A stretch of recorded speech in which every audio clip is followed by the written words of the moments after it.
welcome to the Improv Summit. As you can see, this lovely Photoshop background that I spent hours working on with this high budget quality show that we're doing.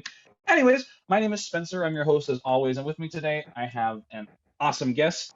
I won't say special guest because I got in trouble for always saying special guest, so I'm going to say something different. This is an awesome guest I have with me today, and that awesome guest is Hal. Hal, how's it going? Great to see you, Spencer. Thanks for having me. Yeah, that makes sense. Like if every guest is a special guest, then is any guest a special guest? Yeah, I know. I got called out for it, and then I said, you know what? Then I'll call you. I'll call you. I don't remember. It was like I was like a VSG, a very special guest. I was like, I gave him an acronym, and I was like, all right, so now it's different. But I think I'm just gonna use a different adjective. Insert adjective here, guest, and just change it each time so everyone's equal. Nice. I feel special now. I do feel special now and unique. Great, great. You're the only awesome guest I've had, so Oh, uh, cheers. I raise my you know, coffee to you. there you go. I don't need coffee to thrive. I do. I have enough energy as it is. Nice, nice. So let's just dive in, shall we? Everyone knows that's been watching the show knows all about me, and they know I love to talk. Even though I don't like talking about myself, I do talk about myself, and it's anyways. The point is, let's talk about you. Let's talk about your improv background, whatever that means to you. What is your improv Oh, great question. So I've been doing improv for over 20 years, and I started in college at Penn State. My first improv group was um had a I mean college improv groups, their names, improv names in general. My first improv group was called the Stuffed Taxidermists. background? Mm-hmm. Um, so there's that. And we had fun. It was a combination, mostly short form improv. And then we did sort of a long formy type piece, which was disguised as a short form game called a one act play. But that there were a lot of scenes and everything. And I didn't realize it back then, but it basically had the structure of a long form with tag ins and edits. And that was a great intro to it. And I didn't have any formal training when I started doing improv, but I did read the classic improv tome, Truth in Comedy. Mm. And so that was sort of my first intro to it. And I loved it, instantly hooked. After improvising at Penn State University in State College, Pennsylvania, the Happy Valley, as it's known, I moved out to Los Angeles and started doing more improv immediately at both a theater called the LA Connection and the Groundlings.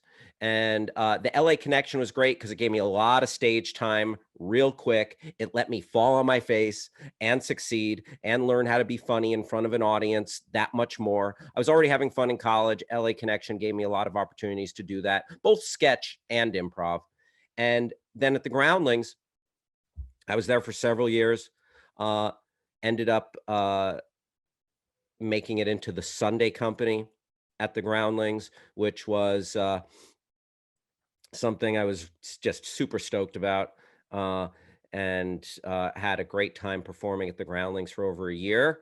And then, as is their system there, you get voted in and you can very well get voted out. And so I was told, thank you for shopping at the Groundlings. And after that, I, well, I kind of licked my wounds for a month or a couple months there, and like had a little bit of a woe is me moment after Mm-hmm. not becoming a groundling, which is the goal of so many that go there.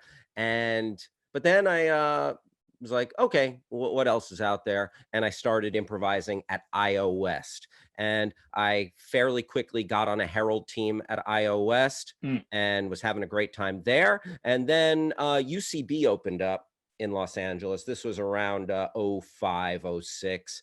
And I went and I took one class at UCB. It was a class taught by Matt Besser, and it was open to people who were on Herald teams at either UCB or IO West. Oh wow. And after I took that one class, I auditioned for the Herald teams at UCB, and I got on a Herald team. after taking one class at UCB, and it was a whole different landscape back then. It was a Mm, little more like the Wild West. I think like the group I auditioned with, I maybe 50 people auditioned, and it was invite only. mm, And compare that to today, where what, 500-600 people audition for Herald mm, teams. So a little bit different, but had a great time doing heralds and performing and all sorts of other shows, uh, cage matches, etc. Um, and yeah, that's a little bit of kind of my improv journey in a nutshell. And then sure. very fortunate, got to teach and coach tons of improv um, all over the place. And I also appreciate being able to do that and work with like-minded people.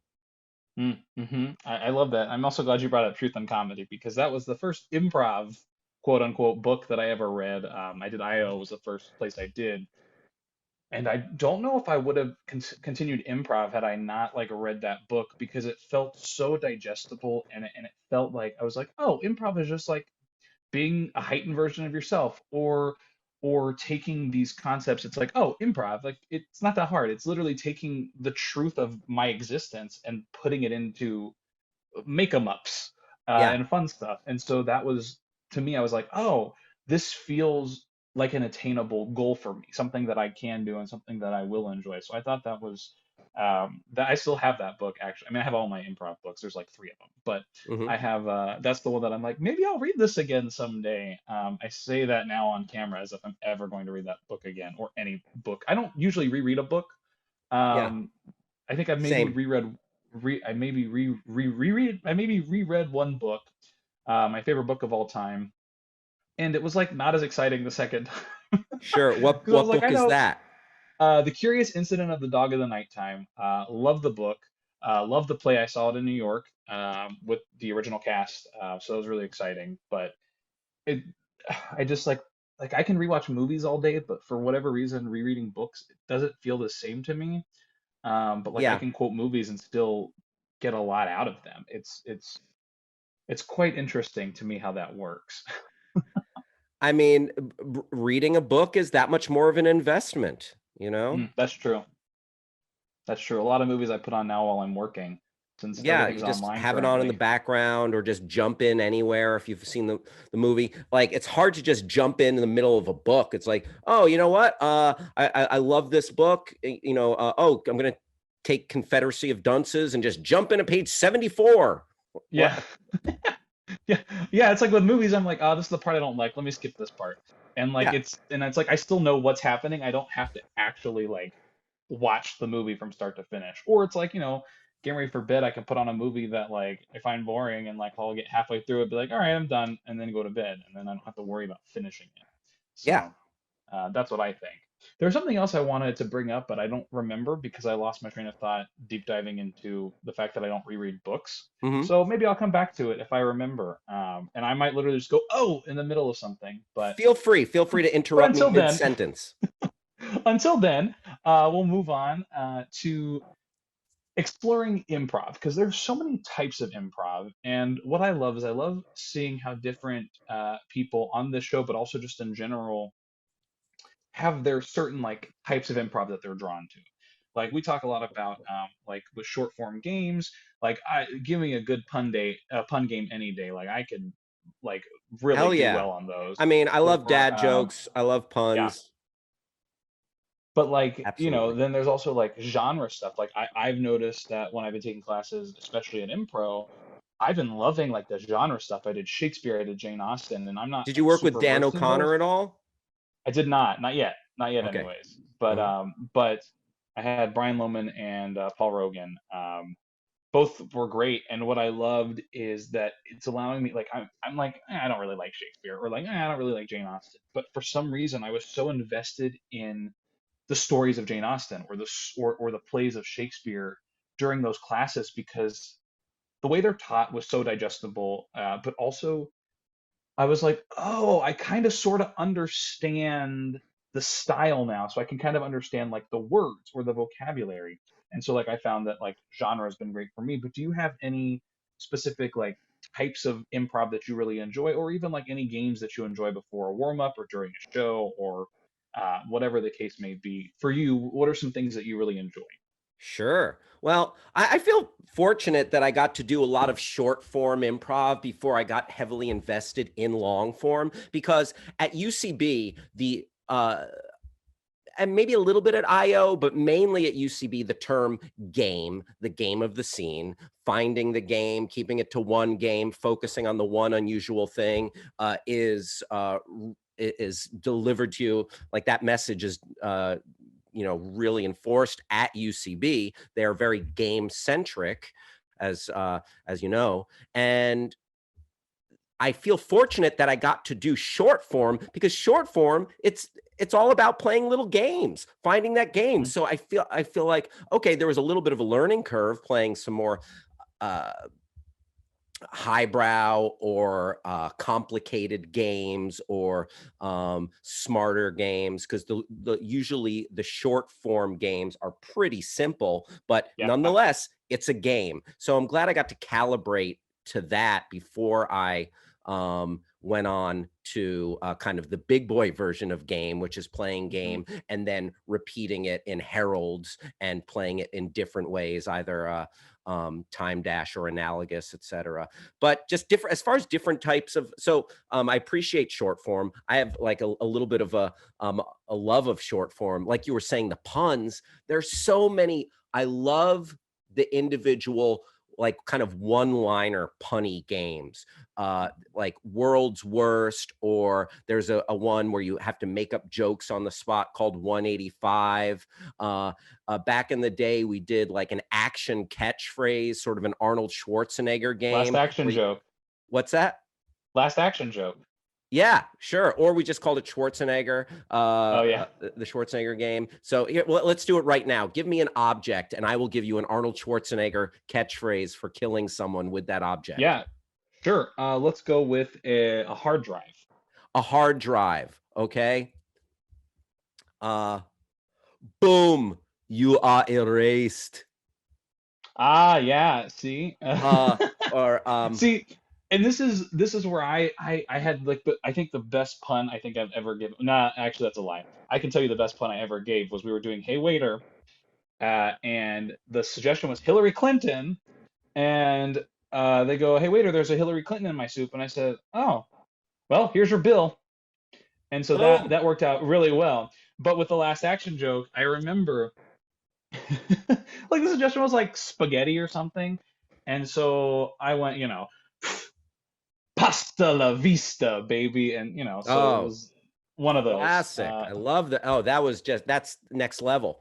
Yeah. Levels in that pun. The levels in that pun, Spencer. But I'm So glad you brought that up because puns make me very happy because I know I'm good at them. And I've also learned that they actually are a challenge for some people. But it's great because, and we can talk about this at some point with like a team structure, finding people that like are like-minded in improv, but also like, okay, we've got two great pun players, yeah, pun players. sure. We've got two people who are great with scene work. That maybe their puns are not as strong, and like maybe these pun players, their scene games aren't as strong. But if you have a short form game or even a long form team, having these different things that people excel in actually helps create a better dynamic for the group. Absolutely. So I not think everybody everyone's a has. good pun player. Yeah, I think everybody, like, has their strengths, but but I would say that you want to be a little bit more of a Swiss Army knife. You want to have like varied pieces of the skill set. But yeah, for sure, everyone has their strengths. One other thing, just as far as your question before, like types of improv that I Mm-hmm. like, I love improvising as a character, and I also really enjoy riffing with an audience or an audience member. So when you're out there solo as a character, breaking the fourth wall and talking to audience members and creating stuff uh, in the moment, just it's very hard to recreate that special kind of energy, because when you know you can trust your teammate, you can't trust an audience. Mm-hmm. So Mm-hmm. there's a special kind of danger in walking that tightrope when you are improvising with an audience member, and it's like, ooh, like this.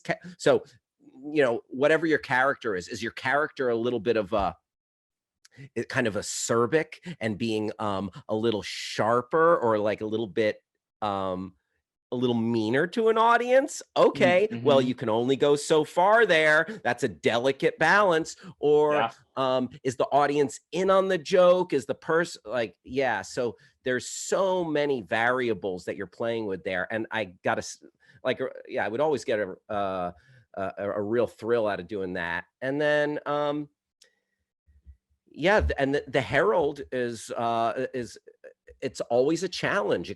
A Herald takes a short time to learn, a lifetime to master. Have you ever, like, the amount of, like, what's a perfect Herald? I mean, what's perfect in general? That's a bad way to look at it. But like, you know, a really well done three like three beats where everything connects up.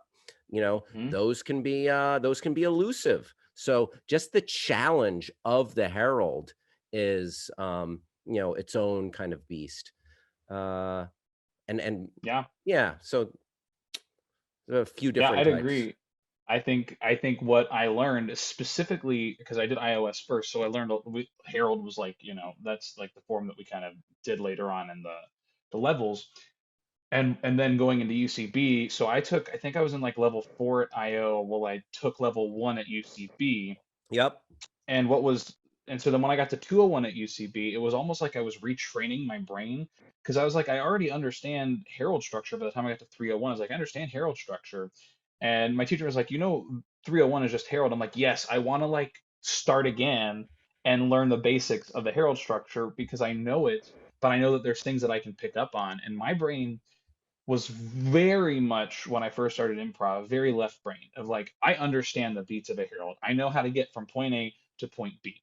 Being in the scene, maybe my creative brain wasn't so like strong yet. Like my Mm-hmm. right side was a little off, but like with the left side, I was like, I get Harold. I was like, okay, group game or like organic opening, beat beat beat. Okay, another beat beat beat. Okay, I was like, I got this. I was like, okay, structure. I was like, okay, after this, okay, this character's coming back. Okay, I got to do this. Ooh, this would be a great thing to bring this character into. And I was like, I have this great like initiation, and then it's like a response, and I'm like, okay, they're gonna edit for sure. And then no one edits, and I'm like, okay, now what do I do? Yeah. Because I thought for sure that was gonna get an edit, and it didn't. So then my brain goes, okay, right brain, like right brain. This is my right brain. It might look like the left. Anyways, Sure. my right brain. It's like right brain goes, what do I do? Left brain goes, I don't know. You got to keep doing something. You got to do something. You got to do something. Like, okay, we did the structure. What do we do now? What do we do now?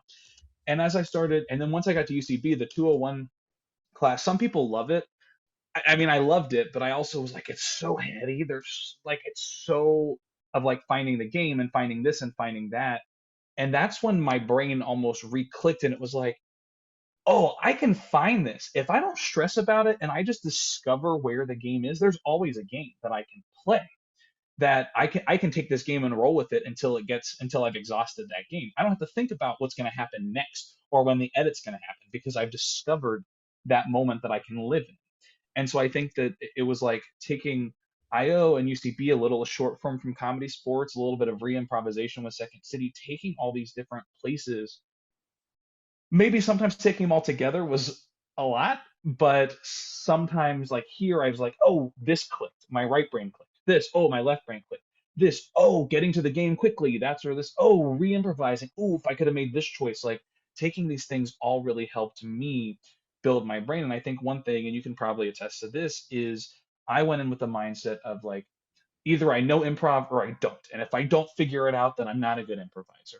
Versus realizing, oh, I have these aha moments where something clicks, and I'm like, okay, I figured out how to use my right brain. Great, I can use my right brain to build on all of those skills. Versus now that I have my right brain, I have to know everything where the creative aspect is. So, what are your thoughts on that? Like, if people are like, I'm worried that I'm not going to understand improv the moment I do it, what would be something that you would say to kind of like help guide people in the idea of like, oh, it's okay, you can pick up things as you go.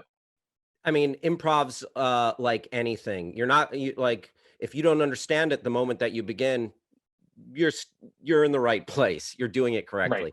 Like when I teach, I would often make the comparison to learning to drive. So when you first get behind the wheel at like, 15, 16, 17, whatever, it's different in different states. In some state in California, you get your driver's license 16. In New Jersey, where I grew up, 17. So Mm. take that for what it is. But when you're driving, when you first get behind the wheel, it's like, okay, 10 and 2, the blinker, the side mirror, the rear view mirror. Oh, don't touch, all right, the radio. I'm just going to leave it. I'm like, okay, I'm merging parallel. There's so much stimuli Mm-hmm. and you're so conscious of everything. It's the same with improv. Okay, space work, adding info, don't ask questions, my character, oh, what's the game? Oh, labeling things. It's just this Mm-hmm. swirl. But the more you do it, the more you become acclimated. And same with driving. Cut to years into driving, you're eating a sandwich on your phone, driving, your dog is on your lap, and you're putting on makeup. If you're my sister, shout out to my sister Bonnie, who does all those things at the same time while driving. So yeah, you get to process things faster, and then there are some things that like help you click along the way. I found there was a distinctive leap I felt in my improv performance, and when I started making decisions faster and Mm-hmm. then dealing with the fallout. But like at the top of the scene, just really leaning into, like an offer from your partner and asking myself, okay, do I like this or dislike this? And how do I play it? Making that decision faster and then dealing with the consequences. Mm-hmm. And then the more you do it, the your winning percentage on that fast decision making is going to increase, because you're like, oh, this offer, it's so bizarre, I need to voice of reason and say that is weird, or hey, we're kind of peas in a pod, it would make sense for me to go along with this and just love the hell out of this offer Mm. from my scene partner. One other thing that you mentioned that I wanted to touch on, Sure.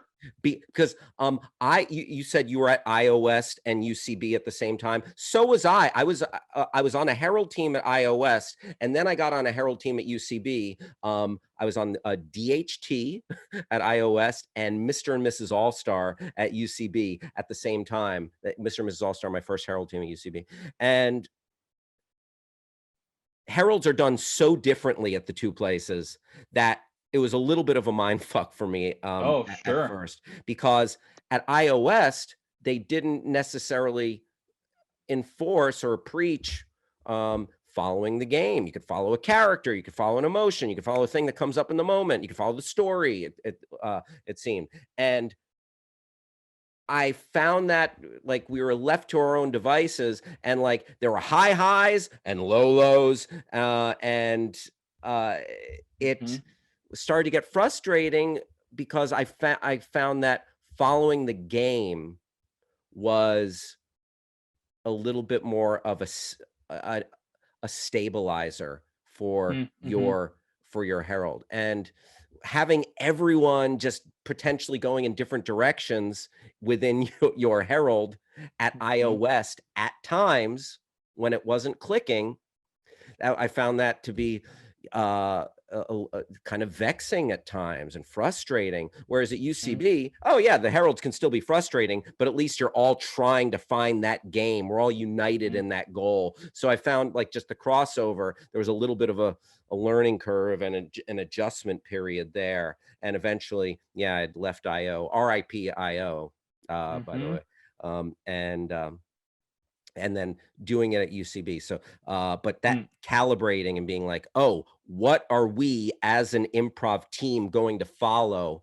I appreciated having that unifying force of the game. Yeah, that makes sense. I know that sometimes I was, doing heralds, and it's like I think I know exactly what the game is, or like what the premise of the scene is, or whatever. I'm like, I got this. I'm gonna go and do a second beat, And then people are like, "What did you do that second beat for?" I'm like, "Well, this thing." And people are like, "That's not what I was thinking for." So sometimes it can be tricky, but I've also learned that it's like this like people have this fear of failure, and I've learned with improv like failing, there's no real like it's like, "Oops, I had an off night." No one's gonna remember it in 2 minutes. Like, I mean, it's like nothing. Like the world stayed like I said this Disagree. before. Disagree. Oh yeah, Oh, hell yeah. I've left Herald Night like in front of a packed house, in front of like maybe I have my students in the audience, like my peers, maybe like the artistic director is there, and you shit the bed in the Herald, you want to crawl under a rock. Like mm, like there's a difference between like, bombing on stage at the Groundlings or on Herald Night or in a show like where it's like, oh, I just got asked to do a show with, you know, like Paul Scheer and like or an Amy Poehler or something. That like if you shit the bed there, like you're gonna think about it for a few days, that's true. Yeah, that's as true. opposed Yeah. to a show at the as opposed to a show at the clubhouse at 11 p.m. on A Monday night. on a Tuesday, Yeah. which I love those shows, but like when there's 7 people in the audience versus like a packed house at UCB where people are sitting on stage, it's a little bit different. Yeah, I guess in certain cases it does depend. I say this because I've beaten myself up many times Oh, after. I still am like, I remember scenes that I did at like IO. I mean, I mean, IO West hasn't been around since like what 2018 now, 2017, 2018. Anyways, 2018. And I'm like, I could have done this in that moment. And I'm like, I don't think anyone remembers that scene, but I remember it. Yeah. But it's like, eventually I was just like, yeah, I'll just forget about it. One day I won't remember and I'll just be like, whatever. Because I don't think anyone else at all remembers. And especially with like shows that were in like the DCT or the Loft where like I had maybe 3 audience members and like half my team. Yeah, whatever. No one, and people came like drunk But anyways. I So loved those shows. I mentioned the theater, yeah. the LA Connection, where I first started improvising when I got to LA. So many shows where Hmm. the improv team outnumbered the audience. Mm, hmm. And Hmm. you know what? I like your goal has to be the same. Like do the do the best show possible. Um, Entertain those 6 people. Yeah. Oh, for sure. Yeah. I mean, and it's I will say it's nothing like the one time I remember auditioning in high school for like a musical theater troupe, and I went to sing my song and I had like this like dance prepared and I forgot part of the dance, and then I stopped singing and then I just ran off crying in the bathroom. And so like I don't think it hasn't gotten any worse than like that per se. But What that was song were you also singing? I'll Make a Man Out of You from Mulan. It was really great for me and my voice. And I knew the song really well, but I was like, I'm going to show them that I can also kind of dance. I'm not a dancer. So I was like, I'll do this cool routine and I'll do the dance. And I was just so focused on the dance that I like messed up the dance and then it caused me to forget the words. And then it became this whole like mess. Yeah. Oh, Um, thank you for but that sharing being that. said, yeah, for sure. That being said, that would have been great for me to have had improv skills at that point because I could have improvised my way through it. But I do want to touch a little bit on characters in improv, Yes. because I know that you do characters because I Love had you for characters. class, for a character class. And fun fact, I don't know, you probably don't remember this, but I had a 101 character class like last April, and you actually subbed our first class. and Oh. then and then 201 I had you for the whole 201. But one thing that I love is creating these characters, right? Writing these stories about these characters. But then we also had these characters where we had like audience work or crowd work where we don't really know what the audience is going to do or say. So we Mm-hmm. have that like element of improv in there. But what are some like tips or advice for someone who's either creating a character that they're like, I have this character, I want to see if it works well in an improv show, or people who want to incorporate improv into their written character pieces. Either way or both, or if that makes sense, what would you offer as advice for people that are interested in that? Yeah, a couple of things. One, if you want to improvise as a character, I would say probably the most important element is the perspective or the POV. Mm, Like if you have that point of view locked down, the lens that you view the world in and with, that is going to inform the character so much, and it's going to get your idea generating brain, your thought processes, um, streamlined, and it's going to help you just know what to say. That's what we mm. that's oftentimes in improv. Yeah, Yeah, yeah, you want to know what to say. yeah, um, oh yeah. that is like that's a thing. So if you have your point of view locked in, and it could be as simple as I'm such a glass half empty guy. The world is like a negative place, or I'm like kind of nihilistic or something like that. And so yeah, your perspective is going to be darker, pessimistic, and like you're going to make a bummer out of everything. Got it. Mm, hmm. And so that is going to help you navigate everything. And sometimes, it's more complicated, varying, case to case basis for sure. But having that point of view locked in, and then you can just operate in that setting, that is an absolute key that will get you through a lot. Here's something you don't want to do, which I've done, like the stuff I'm talking about, like, oh, I've made the mistakes. Like Yeah. I've showed up to improv shows saying, and this is like a herald. You don't know what the suggestion's going to be. You don't know Hmm. what the beats are going to be. You don't even know, you don't know if you're going to start a beat. You don't, yeah, it's all, you practice, practice, practice, and then you make a leap of faith and you jump in and you follow wherever it leads. But I've shown up to the shows before early on saying to myself, I'm going to do this character and I'm going to do this character. Uh, and you often find yourself shoehorning, trying to get the square peg in the round hole. It's a difficult proposition if you show up saying, I'm going to insert this character into, uh, Mm-hmm.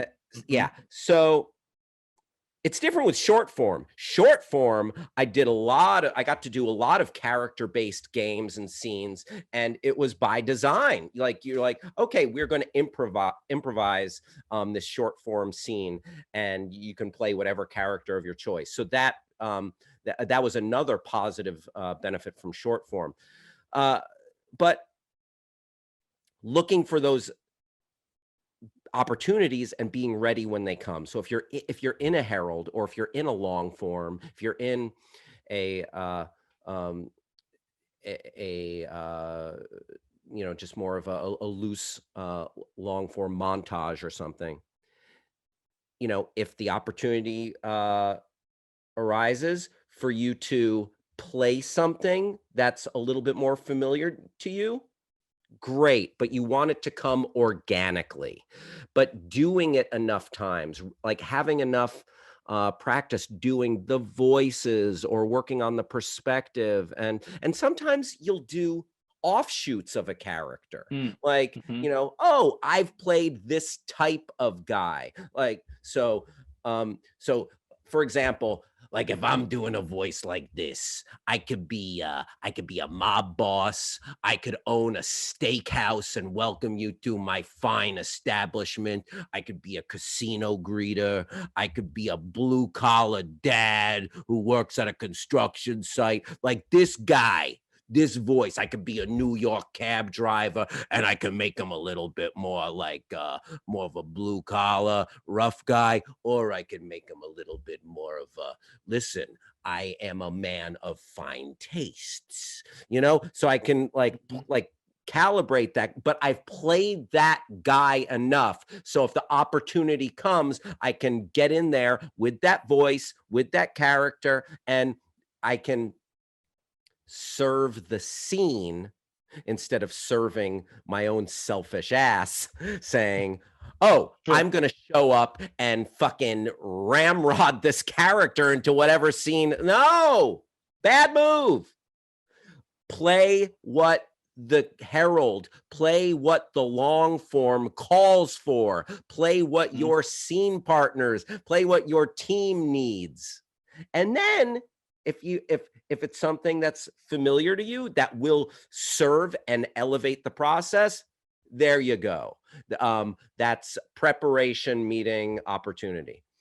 That's Yeah. great. It made me think of Don't Think Twice, the movie, where Keegan-Michael Key's character. Like that movie. I really like that movie. Yeah, it's a great movie. I found it at the Dollar Tree, and I was very excited that I got the DVD for $1 because it's worth Score. way more than that. It's a great Although movie. I will say I've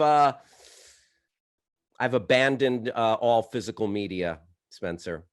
I still have it.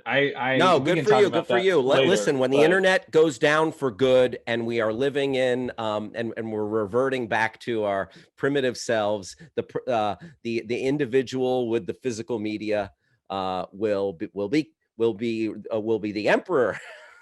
yeah, I've definitely downsized and Marie Kondoed it. But other than that, I have some of them. But yeah, but the moment that it reminded me of is like when Keegan-Michael Key's character knows that like the scouts for the Friday Night Live or whatever the Friday Time Live Yeah. show are coming. He literally tries to put all of his characters into their improv set and just kind of forces them all in there Yeah. so he can be like the star and be seen. So that was kind of what it made me think of, and I was Yeah. like, that yeah, don't be that guy or that person. Don't be that person. Yeah. I'm like, you know what? Maybe you'll get on Friday Night Live, but your friends will think you're a dick. Mm-hmm. You know what? Maybe that trade-off is, scratch that. Yeah, right. Yeah. And then the audience was all like, do that one guy from the show. And it's like, I didn't expect this to like kind of backfire on me. Right. Right now we'll just throw out if you have like any, I know you do a lot of like comedy stuff. Do you have any plugs or pitches you want to throw out there? Oh, sure. Now's the time. Yeah. You can follow me on social media at Hal Rudnick, HalRudnick on Twitter and Instagram. I have a Twitch channel where I do some comedy shows, and it's twitch.tv/Hal Rudnick. I changed it. I had I think you came by and did a character, right? I did. It was fun. I emailed you. I was like, thanks for having me, and never heard back. So I was like, uh-oh. But oh no, I'm just bad at that's okay. Yeah. No, it was great having you, Spencer. It was a lot of fun. Twitch.tv/Hal Rudnick. And then I have a podcast called Binge Boys. You can find Binge Boys wherever you get your podcasts. And my friend Lon Harris and I riff and review streaming shows, and we joke about what's coming out. So it's we like to have just stupid fun talking about what we're watching, and we don't take it too seriously. And unless we do, there are times when but there's a lot of joking and riffing about what's streaming, and we also give some recommendations of cool stuff to watch every week. And Binge Boys, find it and put it in your ears. Great. I love it. Cool. Well, thanks so much for joining me. I have one final question for you. The last question I have for you is kind of the reason why I'm doing this improv summit. And that question is, I get a lot of people that come up to me before pandemic or even during pandemic and say, Spencer, you've taken a lot of improv. Where should I take improv?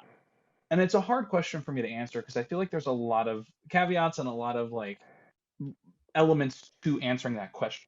So if someone came up to you and just asked you that question, where should I take improv? What's like one piece of advice or one tidbit you'd give them to kind of help guide them on their improv journey?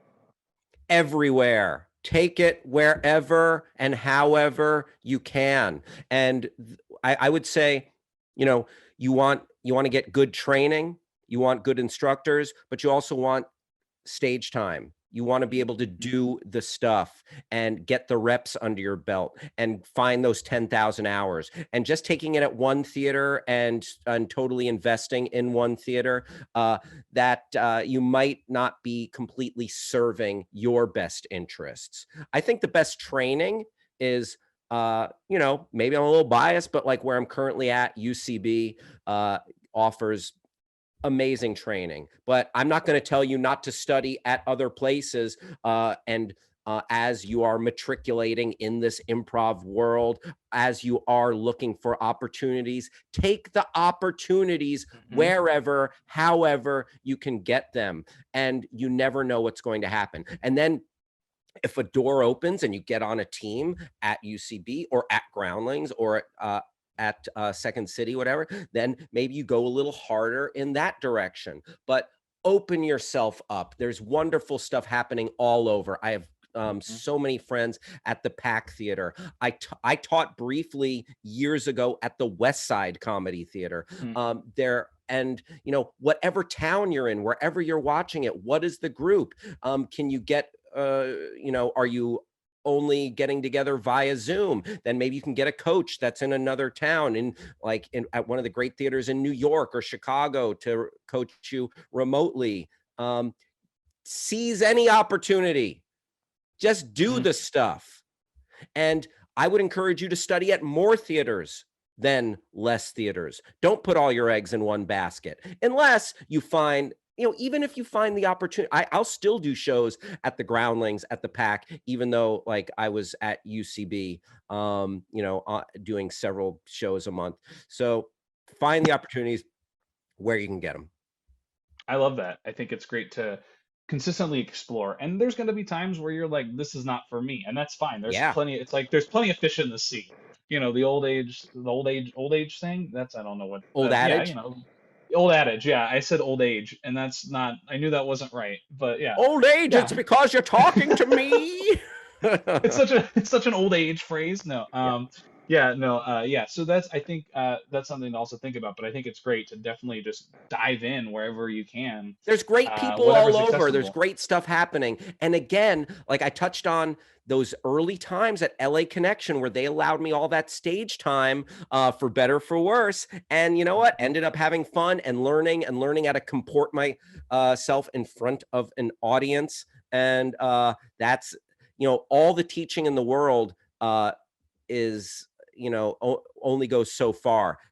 Any Find the places that will allow you to perform, and and that can be a blessing and a curse, Mhm. because you know you want to make sure, if you develop bad habits, those bad habits get checked a little bit. Like, Mhm. having Matt Besser as a teacher, having this teacher at the Groundlings who was a real toughie, but did a world of wonders for me, Amy von Freiman at the Groundlings, my basic teacher. Yeah, like just got a little bit of the jokiness out of me. Mm. That's one thing short form does. Short form can make you a little jokier. It Yeah. make you a little more pun heavy. Oh and yeah. I've and a noticed. pun can pull the rug out from under a scene sometimes. Surprisingly, every episode of this I think has involved a pun from me in one way or another, and we actually just had a whole conversation about puns, so I didn't have to bring it out because we had a whole thing about puns. So I was Right, able but to get them in there.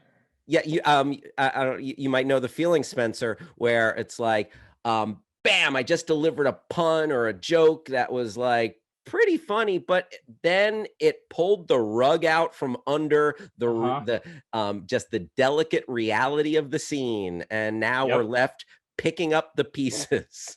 My favorite is the moments where you get like the like it's like the audience. It's so funny. I remember doing a show I guested with Honeymoon when IO was open, and Was that your team, they said Honeymoon? something.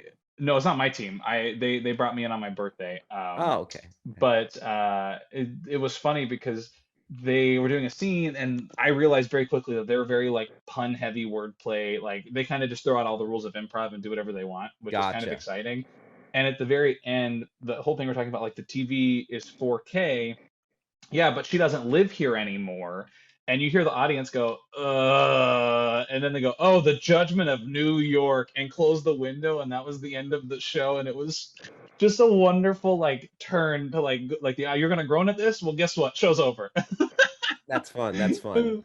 So funny. No more for you. Yeah, right. I mean, it was like a 20-minute show at that point, so that was the time, anyways. But it was a trip. It was a fun trip.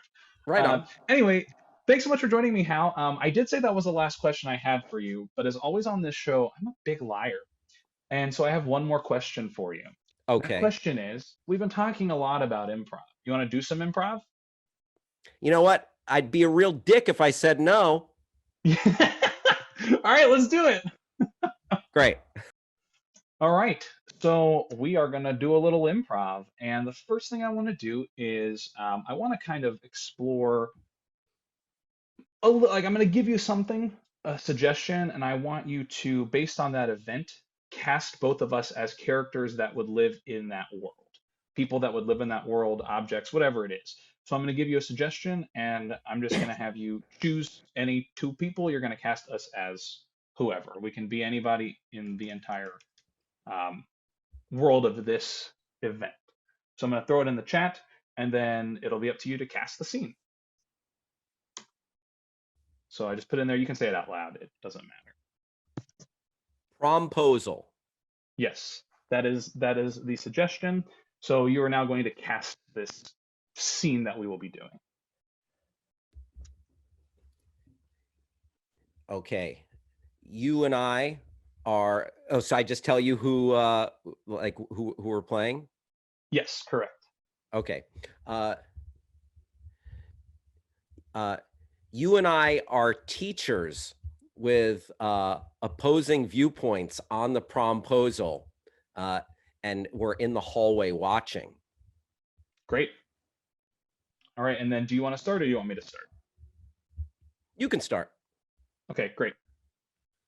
Thank you, promposal. Thank you for casting.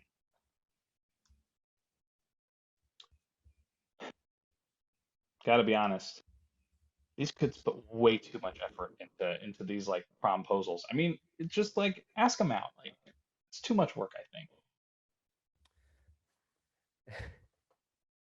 Is the romantic in you dead, or has it ever even been alive?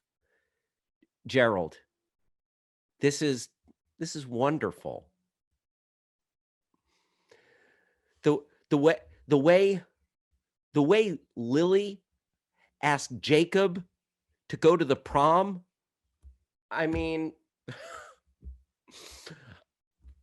it brings a tear to my eye. I'm crying. They made me cry. I see that. I just, you might be onto something. Maybe I just haven't had any kind of romantic connection in who knows how long, years at this point. That maybe it's because maybe I've just lost my luster. How long have you been dead inside? How long has your heart been the heart of a corpse? Oh, last girlfriend was, 10 years ago, so I guess at least 10 years. Well, even then, sometimes with her, it didn't feel like I was alive inside either, so probably longer. Wow. Gerald, we need to take you out and get your dick sucked. I just don't know if I'm ready to jump into something. The last relationship over a decade ago was kind of rough for me. So I'm not don't know talking about a relationship. I'm just talking about getting that dick sucked. Oh, you're talking about like just like doing it and moving on. Yeah, just a little bit of sloppy toppy to get you back in the game.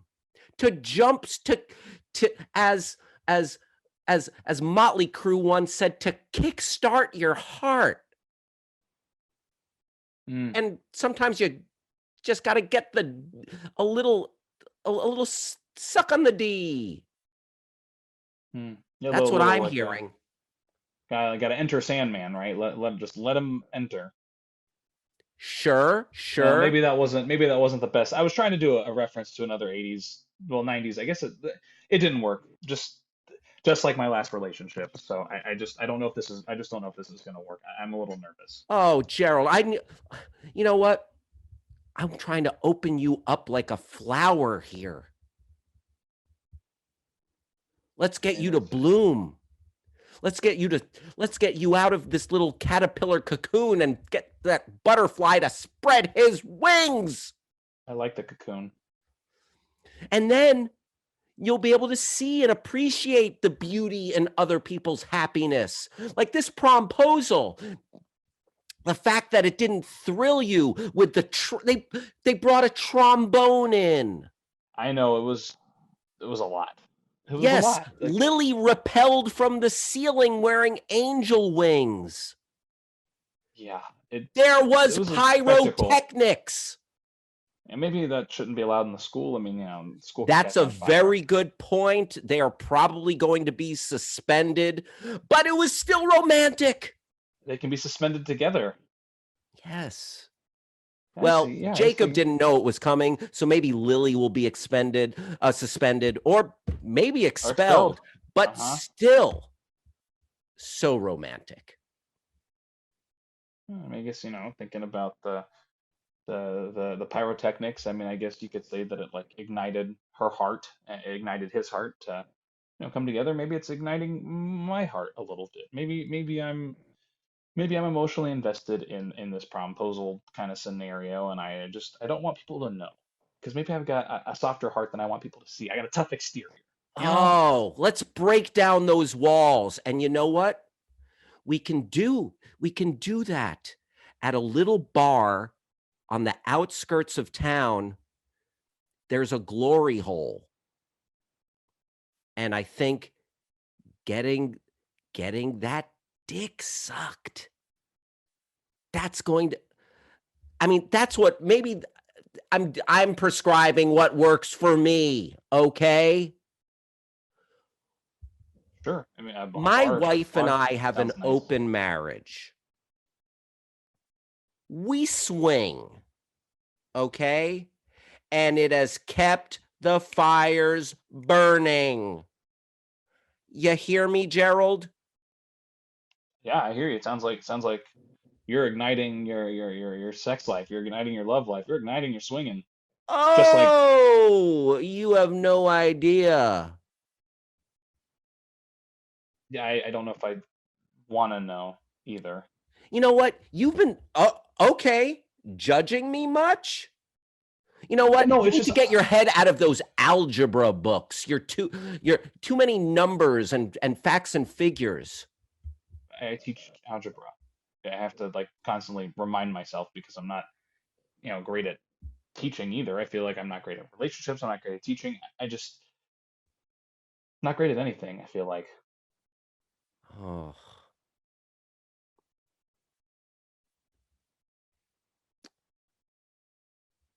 When was the last time you were happy in your life, Gerald?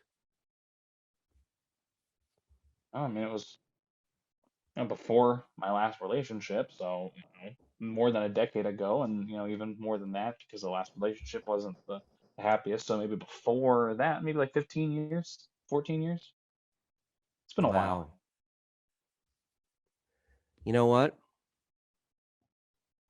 I'm going to write down an address for you of that bar on the outskirts of town.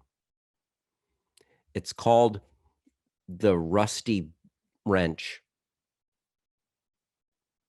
Meet me there tonight, 10 p.m. We'll see if we can ignite that spark and get you to maybe live, laugh, love. Or just get that dick sucked. Come on now, Gerald! Scene. Thanks very so much for joining us on the Improv Summit. That's Hal, somewhere on this screen. I forget which way I do it. I'm Spencer. See you next time. Bye.